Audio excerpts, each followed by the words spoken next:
আজকের আমাদের রবিবারের মেনু বাঁশকাঠি চালের ভাত,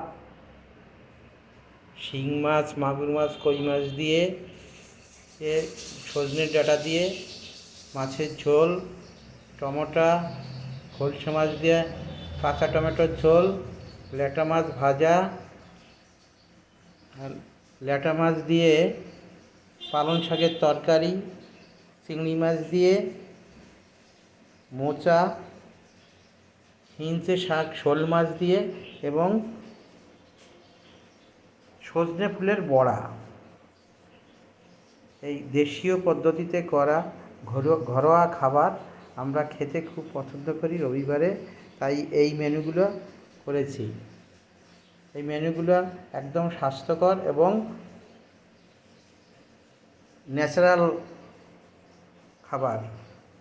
এইগুলো আজকে আমরা খাবো।